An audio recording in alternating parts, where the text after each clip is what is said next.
sentir tu paz, vivir tu amor, renovar mi fe en ti, Señor.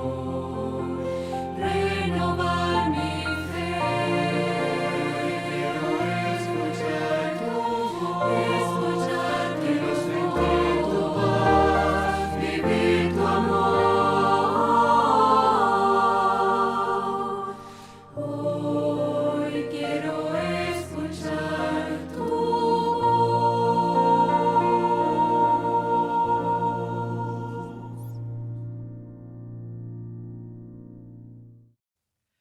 Muy feliz sábado, hermanos. Los invito nuevamente a cantar 2 alabanzas a nuestro Dios, como lo hacemos todos los sábados.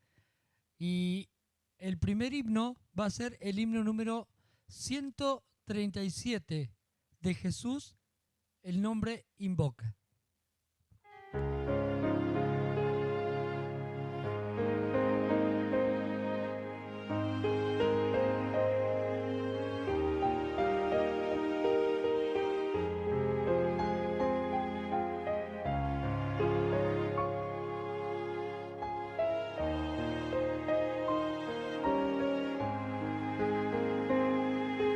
De Jesús el nombre invoca, heredero del dolor.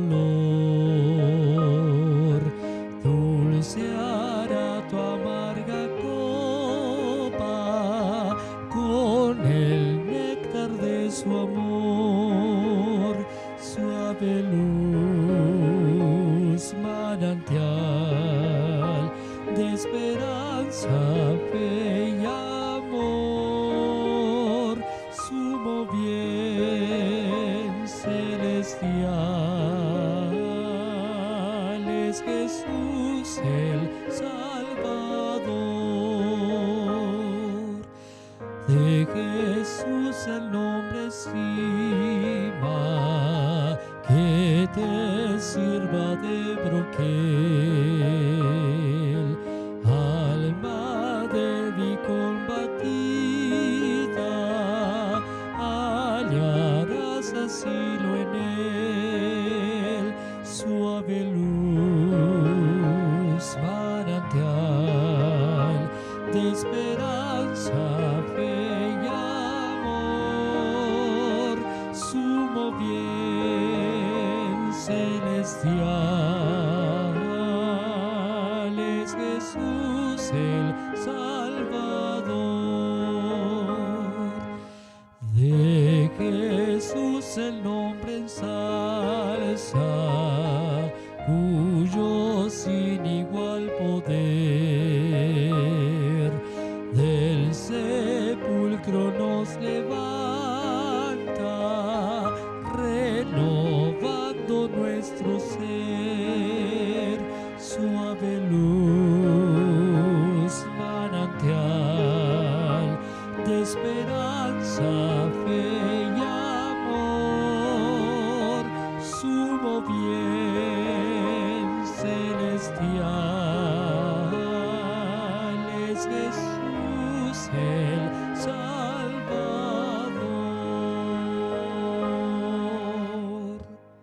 Muy bien. El segundo himno que vamos a cantar va a ser el himno número 299. Después de este himno vamos a disfrutar del video del Proa de Ivette, seguidamente la historia de niños y a continuación una parte musical. Así que los invito a cantar ahora el himno número 299, Hay vida en mirar.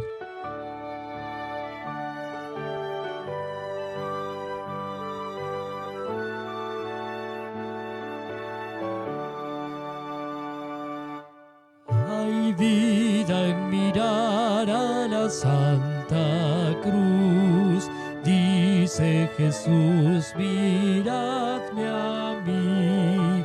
Nada el mundo y sus glorias son, tesoros brillantes se ven allí. Oh, mirad, pues hallaréis vida eterna allá en la cruz. salvación recibiréis en el Redentor Jesús. Y cuando miré a mi Salvador, dulces sonrisas Él me dio.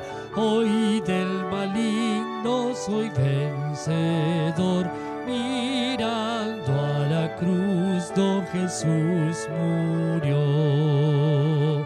Oh, mirad, pues hallaréis vida eterna ya en la cruz. Salvación recibiréis en el Redentor Jesús. Mirando a Jesús siempre confiaré en sus promesas y poder. Nunca vencido del mal seré, el cielo me ayuda a obedecer.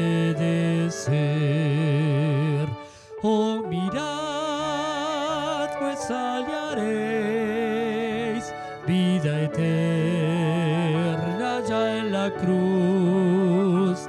Salvación recibiréis en el Redentor Jesús.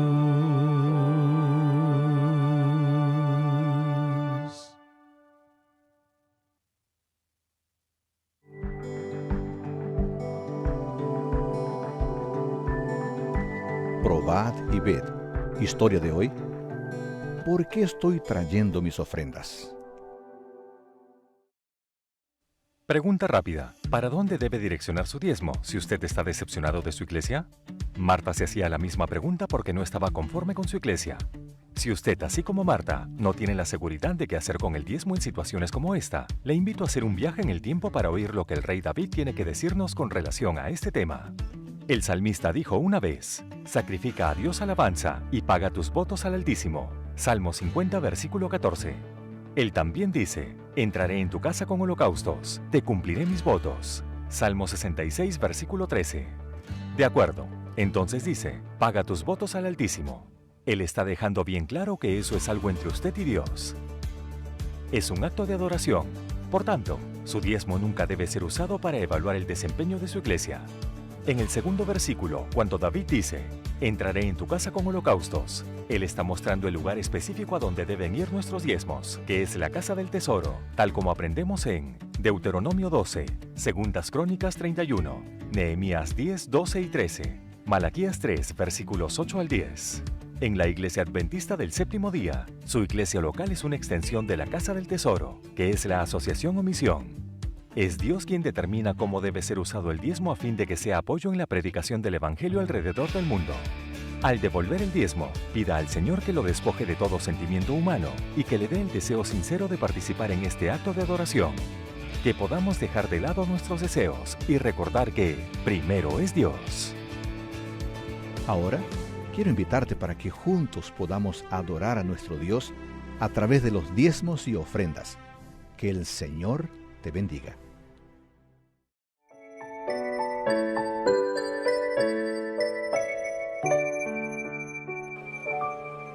Hola chicos, feliz sábado. Nos encontramos nuevamente en este día tan especial. Reciban un fuerte abrazo a la distancia para cada uno de ustedes que nos acompaña semana tras semana en este lindo espacio de la adoración infantil.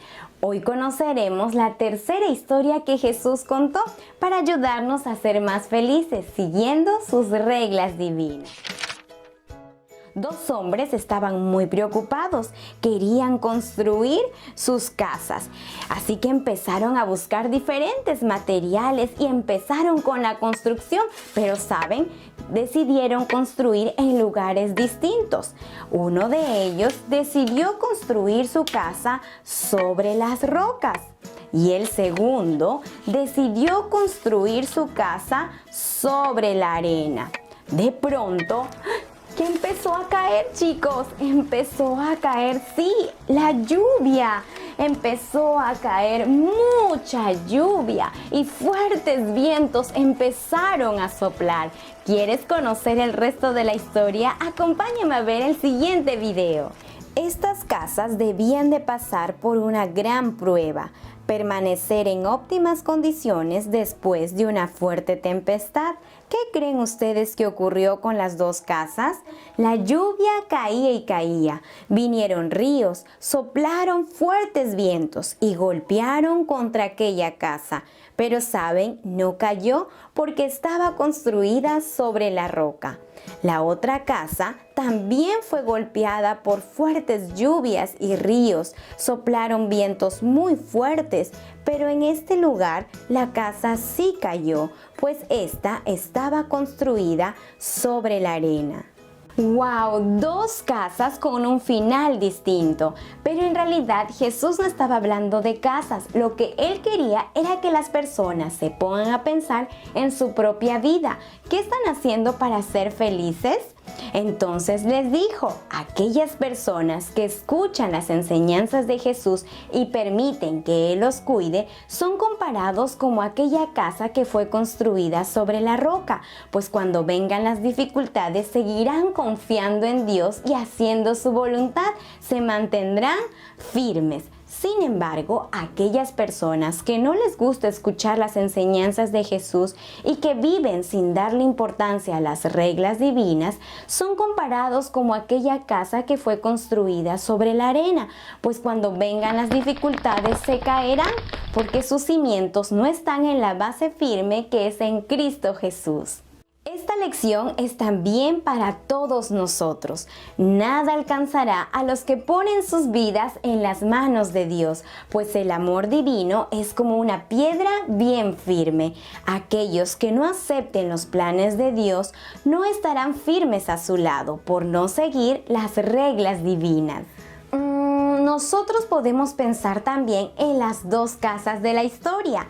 Vamos a imaginar que nuestro cuerpo representa cada una de ellas. Entonces, ¿cuál de las casas representaría a aquella persona que está cuidando su cuerpo y se alimenta sano? ¿Y cuál de ellas sería aquella persona que no se esfuerza por comer saludable y que prefiere los dulces, las frituras y todo lo que hace daño a nuestro cuerpo? Claro que sí, estoy segura que tú ya lo sabes. La casa que se construyó sobre la roca sería la persona que se está alimentando saludablemente. Y la casa que se ha construido sobre la arena sería la persona que no se está esforzando por comer sano. Y esto tarde o temprano traerá sus consecuencias. Entonces, para tener salud, debemos de construir muy bien la casa del cuerpo. Cada elección indica qué tipo de casa de la vida estamos construyendo. ¿Una casa firme o una casa que se puede caer en cualquier momento? Infelizmente, construir la casa de la vida sobre la arena es mucho más fácil, pues no necesita de esfuerzo para cumplir las reglas divinas, pero nosotros debemos de luchar para hacer lo correcto, debemos cumplir la voluntad del Señor, y al pasar el tiempo, la casa de la vida se mantendrá firme hasta que Jesús vuelva. Como fieles mayordomos debemos de seguir cuidando nuestro cuerpo, alimentándonos saludablemente. Chicos, ¿ustedes sabían que el Espíritu Santo está siempre a nuestra disposición para que elijamos hacer lo que Jesús nos enseñó? Entonces cumplamos lo que está escrito en su palabra. Vamos a leer lo que nos dice 1 Corintios 6:19. Ese es nuestro versículo para el día de hoy. Nos dice: ¿O ignoráis que vuestro cuerpo es templo del Espíritu Santo, el cual está en vosotros, el cual tenéis de Dios y que no sois vuestros?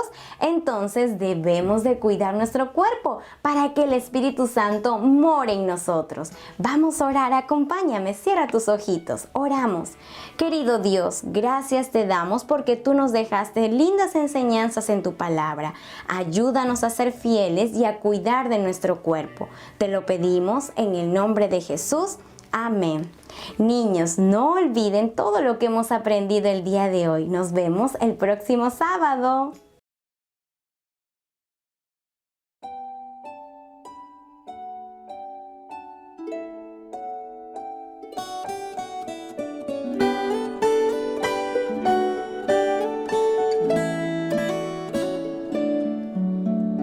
El buen Elías amaba al Señor, él le obedecía y oía su voz, y al cielo un carro se lo llevó, y al cielo un carro se lo llevó.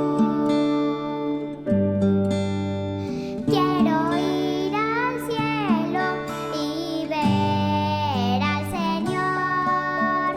Quiero obedecerle y quiero oír su voz. Y al cielo un día me llevará. Y al cielo un día me llevará. Vamos amigos, prepárense, el Señor del cielo nos viene a buscar. Llévanos, llévanos, buen Señor. Llévanos, llévanos, buen Señor.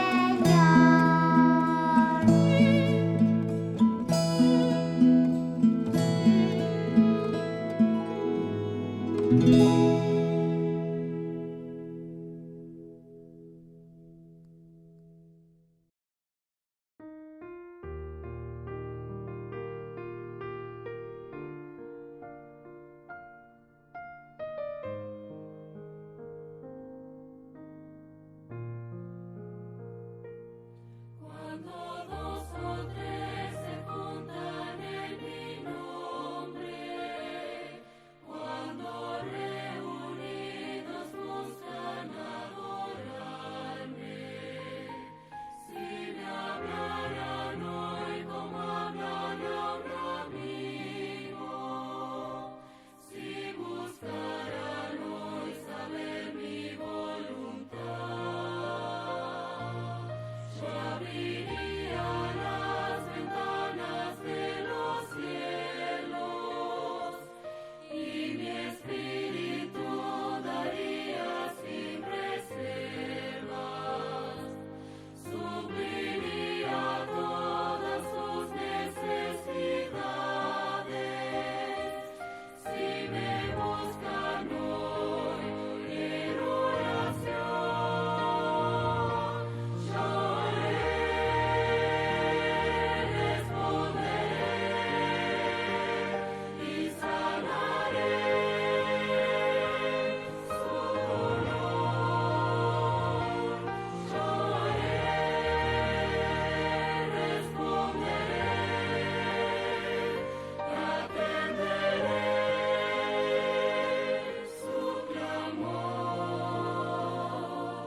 Si mi pueblo se humillare y me buscare, si ahora tú me hablas con amor.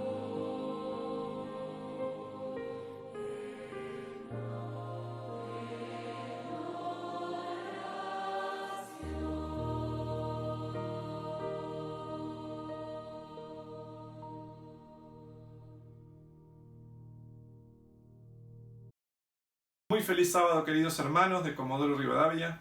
Es una alegría y un privilegio estar nuevamente con ustedes para compartir el estudio de la Palabra de Dios. Nos habíamos encontrado allá por el mes de septiembre y ahora nuevamente podemos abrir la Biblia juntos. Y por eso los invito a que cada uno de ustedes pueda tener un ejemplar de las Sagradas Escrituras a mano para poder estudiar el tema de hoy en profundidad. El título del tema de hoy es Preparados.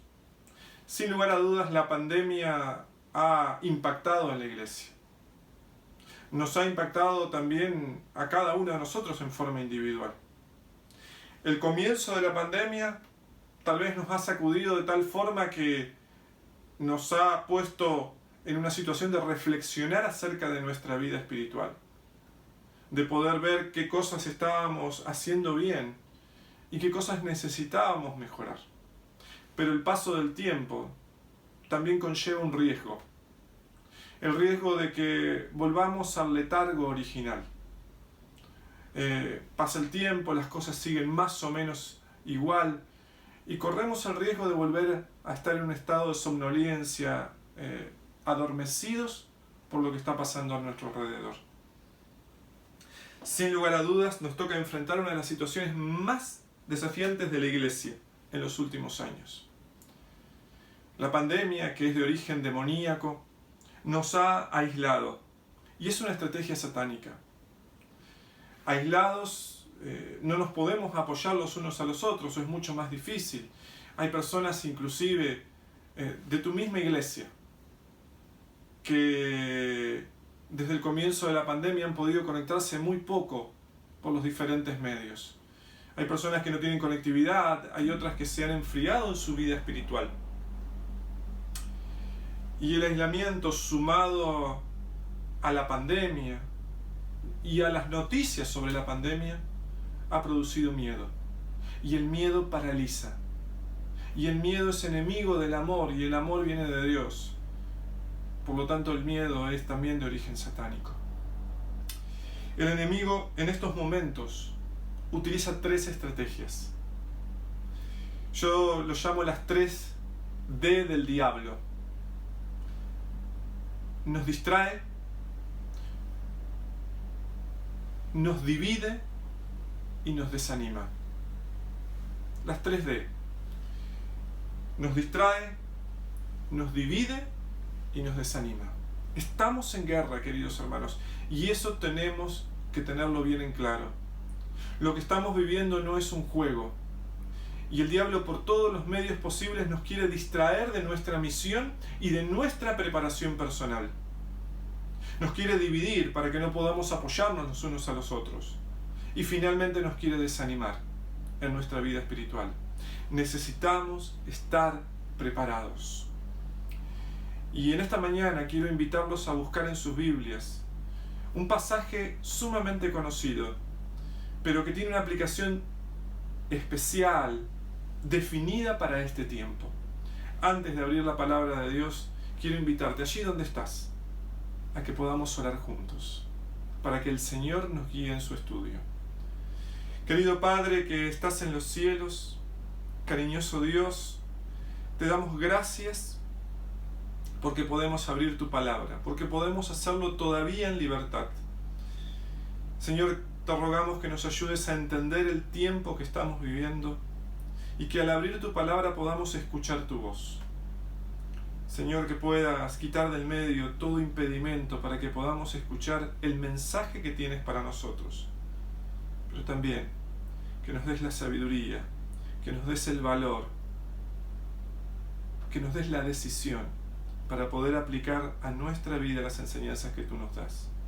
Oramos en el precioso y bendito nombre de Jesús. Amén. Quiero invitarlo a buscar en sus Biblias el texto bíblico que se encuentra en Hebreos capítulo 10. Hebreos capítulo 10, versículos 37 y 38. Aquí el autor de los Hebreos nos habla del tiempo en el que estamos viviendo.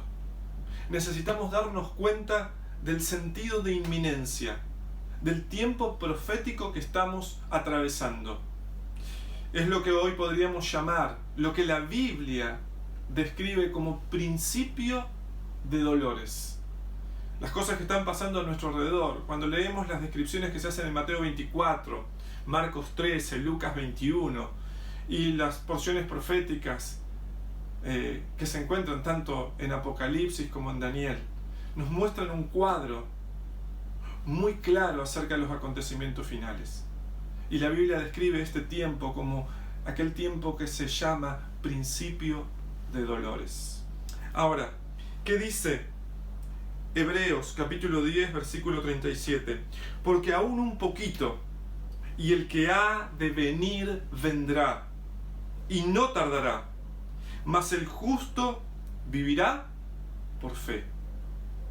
Pero si retrocede, no agradará a mi alma.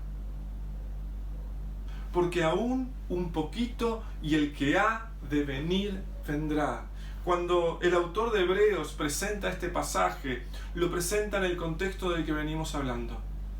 Cuando se empiezan a vislumbrar las señales del pronto regreso de Jesús. Y estamos en el tiempo del fin. No podemos decir que tenemos que prepararnos para el tiempo del fin, cuando claramente las profecías nos muestran que estamos viviendo en el mismo tiempo del fin.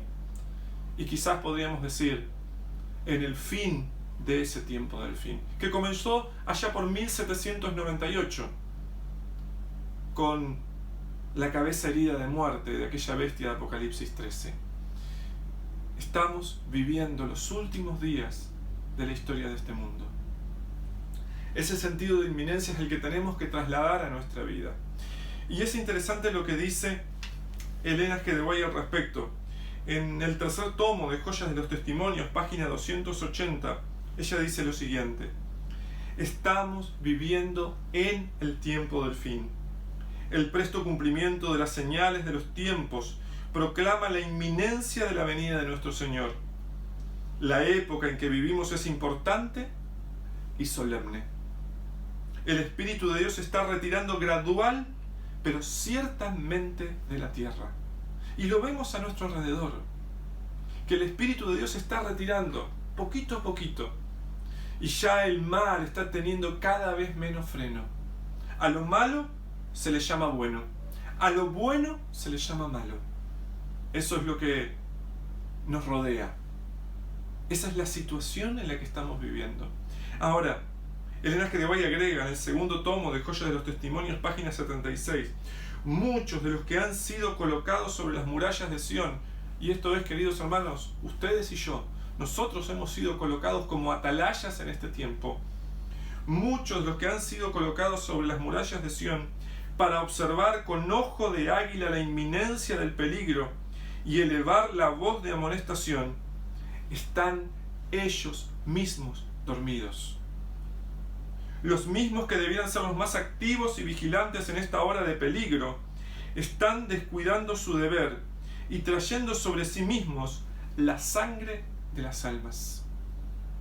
A tu lado, a mi lado, hay personas que se están muriendo sin conocer el mensaje de esperanza.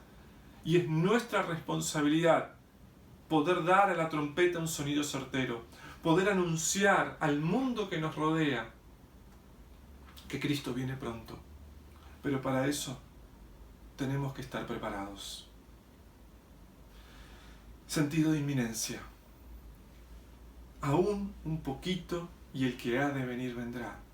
Vivir por fe. El justo por su fe vivirá en este tiempo.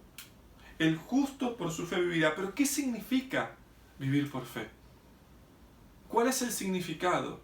Y el mismo capítulo 11 nos da qué significa, nos dice qué significa vivir por fe. Y conocemos la declaración de Hebreos 11, versículo 1. Es pues la fe, la certeza de lo que se espera, la convicción de lo que no se ve.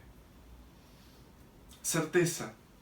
Certeza es seguridad de que la promesa de Dios se cumplirá. Seguridad, certeza de que Jesús viene pronto y nos va a llevar a vivir con Él para siempre. Pero también es la convicción de lo que no se ve. La convicción de que vamos caminando hacia la Canaán celestial acompañados por el Espíritu Santo, por la presencia misma de Dios, aunque no lo veamos. Pero Dios está a nuestro lado. Y entonces el autor de Hebreos nos dice en el versículo 2, por ella, por esa fe que tiene la vista puesta en dos puntos sumamente importantes.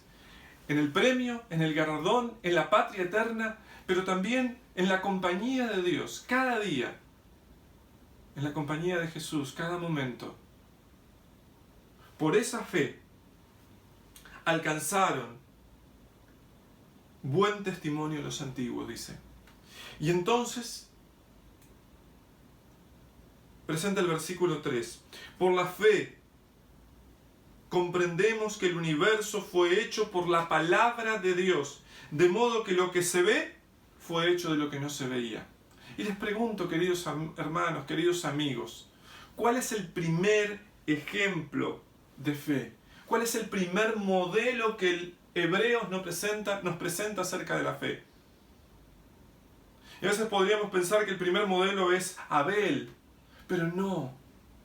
El primer modelo que Hebreos nos presenta somos nosotros. Por la fe comprendemos quiénes, nosotros, que el universo fue hecho por la palabra de Dios. Y en esta época donde se cuestiona a Dios como creador, es fundamental, queridos hermanos y amigos, que volvamos a poner en alto de dónde venimos. Y no venimos de los monos, ni de una explosión.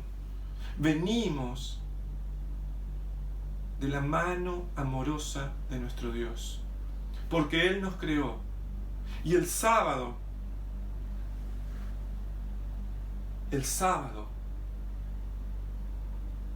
es el monumento en el tiempo que nos recuerda quién es nuestro Creador. Por eso es tan importante en este tiempo que podamos también poner en alto la observancia del sábado. Por eso es tan importante en este tiempo, queridos hermanos, que nosotros mismos, en nuestra preparación para el cielo, guardemos el sábado como dice la palabra de Dios. Porque el sábado es el monumento conmemorativo de la creación. Acuérdate del sábado, porque en 6 días hizo el Señor los cielos y la tierra. Tristemente la mayoría se ha olvidado del sábado. Y quizás nosotros podemos correr el riesgo en nuestra vida personal de no estar honrando a Dios en su santo día, como Él lo dejó establecido en su palabra. Vivir por fe. Ahora, ¿cómo se vive por fe? Hebreos nos presenta, el libro de Hebreos nos presenta modelos. Porque a través de esos modelos nosotros podemos entender cómo aplicarlo a nuestra vida. Y cuando analizamos estos modelos, y hoy vamos a analizar algunos, no todos, pero vamos a analizar unos cuantos, vamos a entender algo muy significativo, que la mayoría de estos modelos o ejemplos son ejemplos especialmente pensados para la gente que iba a vivir en el tiempo del fin. El primer modelo está en el versículo 4. Por la fe, Abel ofreció a Dios más excelente sacrificio que Caín, por lo cual alcanzó testimonio de que era justo, dando Dios testimonio de sus ofrendas, y muerto aún habla por ella. El primer modelo de los antiguos, porque el primer modelo dijimos que éramos nosotros, pero el primer modelo de los antiguos, de esos testigos que nos muestran cómo vivir por fe, es el mismo Abel, que es un ejemplo de los mártires, de aquellos que por su fe en Dios, por ser fieles a Dios, por adorar como Dios quiere que adoremos, van a ser mártires en el tiempo del fin, y han sido mártires a lo largo de la historia. Es muy interesante la historia de Abel y Caín, porque a veces pensamos que los enemigos son aquellos que están lejanos, aquellos que no adoran a Dios. Pero les hago una pregunta. ¿Caín adoraba a Dios o adoraba a Satanás? Y la palabra de Dios es bien clara. Tanto Abel como Caín, ambos adoraban a Dios. Ambos adoraban a Dios. Pero ¿cuál es la diferencia entre uno y otro? ¿Por qué Dios aceptó la ofrenda de Abel y no aceptó la de Caín? Porque Abel adoraba a Dios como Dios le había pedido. Y Caín adoró a Dios como a él se le ocurrió adorarlo. Y trayéndolo a nuestro tiempo, Dios dice que lo adoremos y que guardemos para adorarlo el santo sábado. Si nosotros elegimos el martes, el miércoles o el domingo para adorarlo, vamos a estar adorándolo a nuestra manera. Y cuando Caín vio que las obras de Abel eran buenas y las de él eran malas, terminó asesinándolo. a lo largo de la historia, cada vez que el pueblo de Dios hizo lo que tenía que hacer, hizo lo correcto, fue perseguido por eso. Cada vez que el pueblo de Dios vivió de acuerdo a la piedad que la Biblia mostraba, piedad con la cual teníamos que vivir, el pueblo de Dios fue perseguido.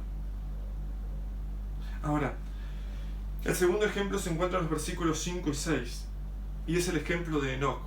Por la fe Enoc fue traspuesto para no ver muerte, y no fue hallado porque lo traspuso Dios, y antes que fuera traspuesto, tuvo testimonio de haber agradado a Dios. ¿Y por qué agradó a Dios? Pero sin fe es imposible agradar a Dios, porque es necesario que el que se acerca a Dios crea que Él existe y que es galardonador de los que le buscan y que recompensa a los que lo buscan.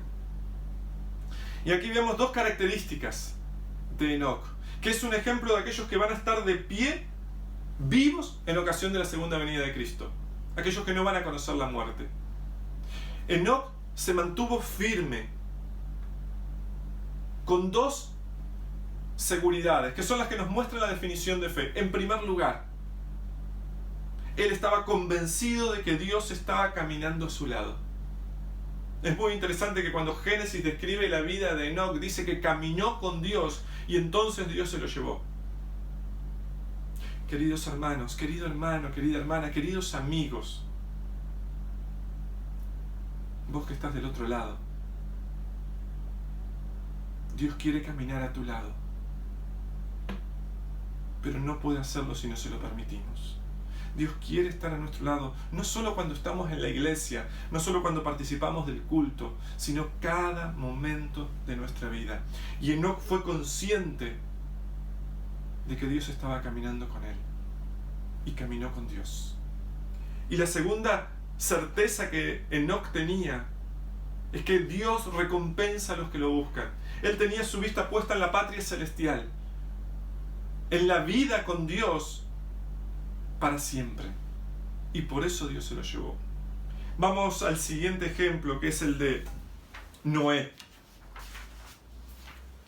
El versículo 7 nos muestra el ejemplo de Noé. Por la fe, Noé, cuando fue advertido por Dios acerca de cosas que aún no se veían, con temor preparó el arca en que su casa se salvaría. Y por esa fe condenó al mundo y fue hecho heredero de la justicia que viene por la fe. Noé es ejemplo de aquellos que predican el juicio. Aquellos que predican de que vivimos en un tiempo de juicio. Noé predicó durante 120 años que vendría un diluvio. Predicó acerca de cosas que no se conocían. Así como nosotros predicamos acerca de cosas que la gente no puede entender. Y de Noé se burlaron y tal vez de nosotros también se burlen. Pero hay algo muy importante en el testimonio de Noé. Los primeros destinatarios de su predicación fueron su propia familia. No por eso dejó de predicar a los demás, predicó a los demás. Pero los primeros destinatarios los primeros oyentes de su predicación, los primeros que vieron su testimonio fueron sus propios familiares. Y entonces Noé preparó a su familia y su familia subió al arca con él. ¿Cómo está tu familia? ¿Cuál es tu testimonio? ¿Cómo está siendo tu testimonio para tus seres queridos, tus familiares? ¿Tu vida está predicándole a ellos que Jesús viene pronto? Las personas que están a tu lado se dan cuenta de que estás esperando a Jesús, que te estás preparando para vivir con Él para siempre. Las personas ven en mí, Fabián, alguien que se está preparando para el cielo. Es una pregunta que cada uno de nosotros se tiene que hacer. El siguiente ejemplo es maravilloso. Es el ejemplo de Abraham. Versículos 8 y 9. Por la fe, Abraham, siendo llamado, escuchen esto, siendo llamado, obedeció para salir al lugar que había de recibir como herencia, y salió sin saber a dónde iba. Por la fe habitó como extranjero en la tierra prometida, como en tierra ajena, habitando en tiendas con Isaac y Jacob, coherederos de la misma promesa. Cuando Abraham fue llamado por Dios, él vivía una vida cómoda, no tenía necesidades, tenía un buen pasar económico, una buena familia. Sin embargo, Dios lo llamó a salir de Ur de los Caldeos, a salir de Babilonia, porque eso era Babilonia. Y varios años después el reino babilónico se asentó ahí. Dios lo llamó a salir para ir a la tierra prometida, a tomar decisiones, de dejar cosas, de dejar familia incluso, de dejar cosas de este mundo para ir a la tierra prometida. Y Abraham obedeció. No preguntó si el viaje iba a ser demasiado largo, no preguntó cómo iba a ser el lugar donde iba a ir. Él confiaba en aquel que lo estaba llamando. Abraham es un ejemplo de aquellos que se están preparando para ir a la tierra prometida. Dios quiere que sea un ejemplo para tu vida, para la mía. Dios quiere que Abraham pueda representarnos y que nosotros podamos imitar el ejemplo de Abraham. Cuando vamos al versículo 11, nos encontramos con el ejemplo de Sara, la esposa de Abraham. Por la fe también la misma Sara, siendo estéril, recibió fuerza para concebir y dio a luz aún fuera del tiempo de la edad, porque creyó que era fiel quien lo había prometido. Y aquí tenemos a Sara, que escuchó una vez la promesa que Dios le había hecho de que iban a ser padres con Abraham de multitudes. Pero Sara era estéril. Y no solo era estéril, sino que Sara ya tenía 90 años cuando quedó embarazada. No solo era estéril, sino que ya se había acabado su tiempo como mujer para tener hijos. Pero ella creyó en un Dios de milagros, en un Dios que sigue vivo y en un Dios que sigue haciendo milagros cuando lo necesitamos y en cumplimiento de sus planes para nuestra vida. Sara representa, es un modelo, es un ejemplo para aquellos que vamos a estar viviendo en el tiempo del fin y que vamos a ver verdaderos milagros de parte de Dios. En un mundo que va a ver los falsos milagros de Satanás, porque el diablo va a hacer falsos prodigios. Va a haber un pueblo que va a seguir creyendo en un Dios de milagros verdaderos, de milagros necesarios, de milagros oportunos, de milagros que tienen como objetivo cumplir los propósitos de Dios en nuestra vida. Y el mayor propósito es salvarnos. Y quiero ir a otro ejemplo, el último. El ejemplo de Moisés, y vamos a avanzar en la lectura del pasaje bíblico. Y vamos a ir al versículo 24. Por la fe, Moisés, hecho ya grande, rehusó llamarse hijo de la hija de Faraón, prefiriendo ser maltratado con el pueblo de Dios, antes que gozar de los deleites temporales del pecado, teniendo por mayores riquezas el oprobio de Cristo que los tesoros de los egipcios, porque tenía puesta la mirada en la recompensa. Por la fe dejó a Egipto, no temiendo la ira del rey, porque se sostuvo como viendo al invisible. El ejemplo de Moisés es maravilloso, porque nos habla de alguien que es un ejemplo de aquellos que permanecerán de pie, aún y a pesar de las circunstancias que los rodean. Alguien que permaneció de pie, permaneció en el camino hacia la tierra prometida, no importando las circunstancias que los rodearan, no importando las actitudes de los demás. Moisés venció todo tipo de obstáculos con tal de llegar a la tierra prometida. Moisés salió de Egipto, es un modelo de aquellos que salimos del mundo de pecado, de la esclavitud del pecado, y dejó las cosas de Egipto. Es muy interesante, el pasaje bíblico dice, por la fe dejó a Egipto. No solo se fue de Egipto, sino que dejó a Egipto en el pasado. Tristemente, hoy en día hay muchas personas que salen de Babilonia, pero Babilonia no ha salido de sus corazones. Personas que salen de Egipto, de la esclavitud del pecado, pero el pecado sigue aún en sus corazones. Los israelitas son un modelo de eso, que salieron, iban por el desierto hacia la tierra prometida, estaban en las puertas de la tierra prometida, pero seguían añorando la vida de esclavitud. La vida de esclavitud. ¿Cuál es tu experiencia? ¿Cuál es mi experiencia? ¿Has salido de Egipto? ¿Has dejado a Egipto? Porque no solo es salir, ¿has dejado a Egipto atrás? ¿O hay cosas de Egipto, hay cosas de Babilonia que todavía están en tu corazón? Inmediatamente se me viene a la mente el ejemplo de la esposa de Lot. Salieron de Sodoma, pero Sodoma no había salido del corazón de la esposa de Lot y se transformó en una estatua de sal. Modelos: Abel, Enoc, Noé, Abraham, Sara, Moisés. ¿Qué significan para nosotros? ¿Cuál debe ser nuestra mirada? El versículo 10 y los versículos 13 al 16 nos muestran dónde debe estar nuestra mirada. Y yo les dije, son dos puntos que están alineados, que van en la misma dirección. Fíjense lo que dice el versículo 10 hablando de la experiencia de Abraham. Porque esperaba la ciudad que tiene fundamentos, cuyo arquitecto y constructor es Dios. ¿Qué es lo que esperaba Abraham? La ciudad que tiene fundamentos, cuyo arquitecto y constructor es Dios. Esa era su verdadera tierra. Por eso vivió como extranjero y peregrino en este mundo.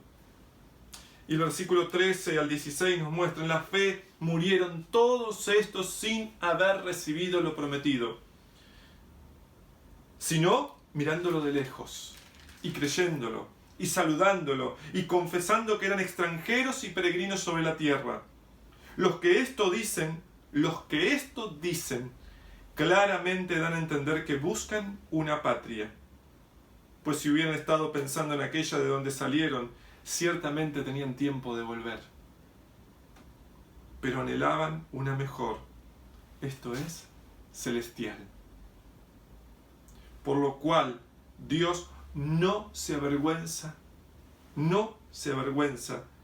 de llamarse Dios de ellos, porque les ha preparado una ciudad. Querido amigo, querida amiga, queridos hermanos, nuestra vista, nuestra atención, nuestra preocupación, nuestros sueños tienen que estar puestos en la patria celestial. Cada día tenemos que vivir y planificar pensando en la patria celestial, pensando en aquellos lugares que el Señor nos está preparando en el cielo. Ahí tiene que estar puesta nuestra misión. Cuando nuestra vista se desvía del blanco, se desvía de la recompensa, estamos en peligro. Estamos en peligro. Y el segundo punto: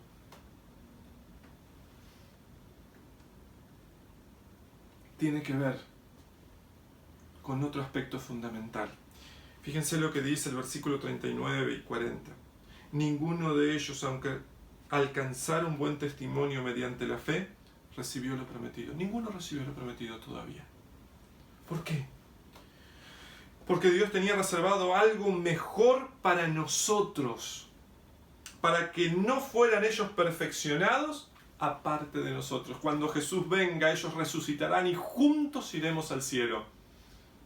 Pero para poder ir juntos, para poder estar preparados, tenemos que mirar el galardón, tenemos que anhelar el galardón, tenemos que anhelar y amar la venida de Cristo. Y nuestra vista no se tiene que desviar. ¿Saben de qué? De lo que dice el capítulo 12, los primeros versículos.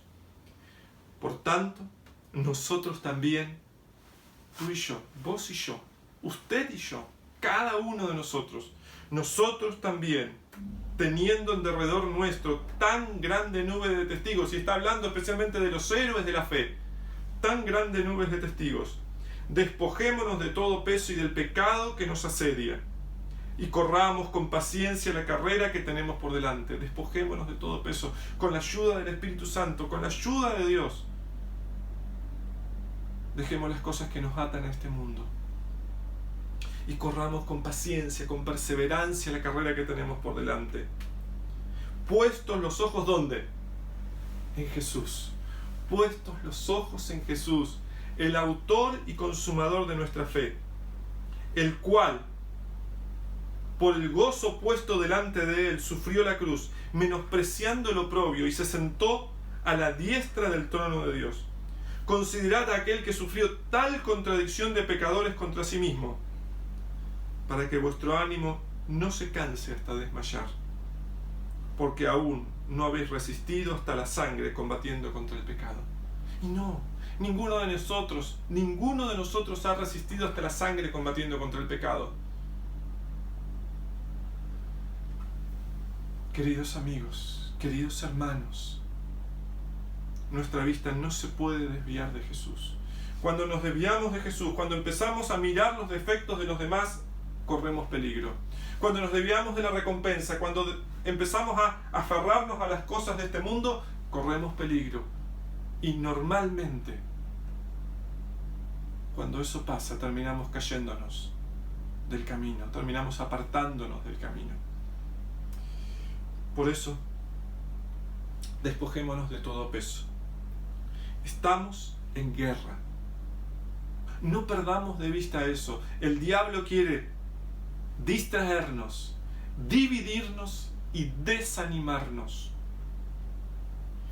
Y solo Jesús nos sostendrá en la lucha contra el enemigo. Sometamos nuestras vidas a Dios y resistamos al diablo. Debemos estar dispuestos a resistir hasta la sangre. Es fácil ser cristiano cuando las cosas van bien, pero los tiempos que vendrán serán muy peligrosos para los hijos de Dios. Por eso necesitamos aferrarnos a Jesús. En medio de esta situación, que es difícil, también hay buenas noticias. El Señor sostendrá a sus hijos. Querido amigo, el Señor te sostendrá. Querida amiga, el Señor estará a tu lado. No estamos luchando solos. El Señor está con nosotros. Estamos viviendo en el mismo fin del tiempo del fin.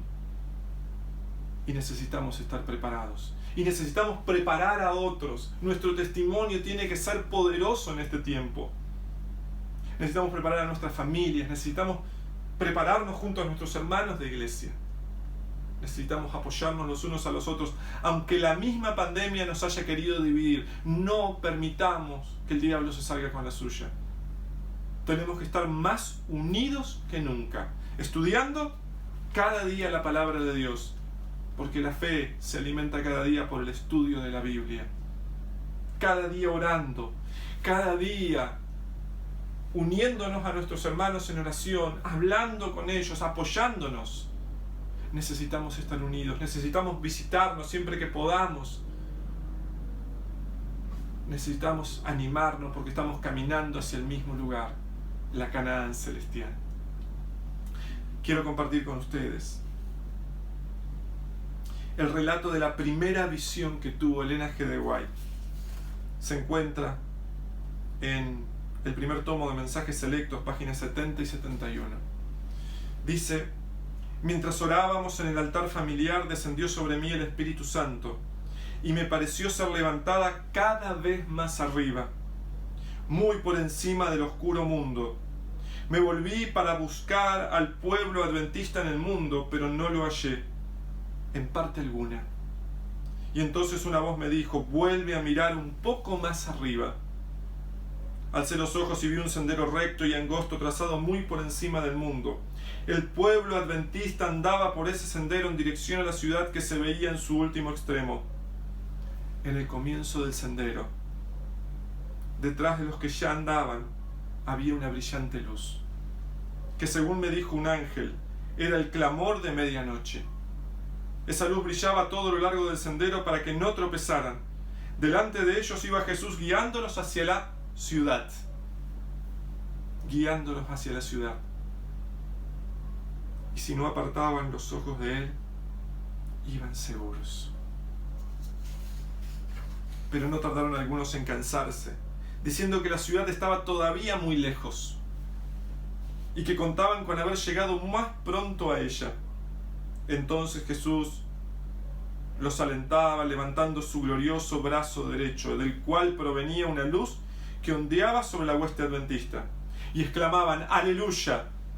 Otros negaron temerariamente la luz que brillaba tras ellos, diciendo que no era Dios quien los había guiado hasta allí. Pero entonces se extinguió para ellos la luz que estaba detrás y dejó sus pies en tinieblas, de modo que tropezaron y, perdiendo de vista el blanco y a Jesús, las dos cosas que tenemos que mirar, los dos puntos que tenemos que mirar, el blanco y a Jesús, cayeron fuera del sendero abajo en el mundo sombrío y perverso.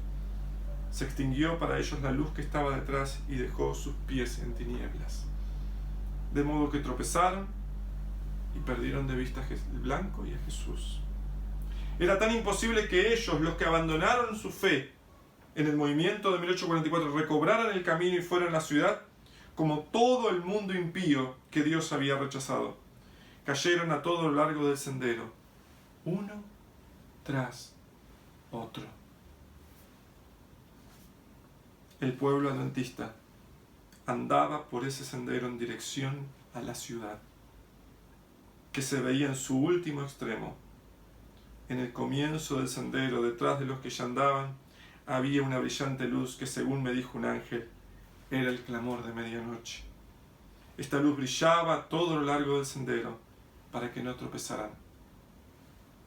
Delante de ellos iba Jesús, guiándolos hacia la ciudad, y si no apartaban los ojos de él, iban seguros.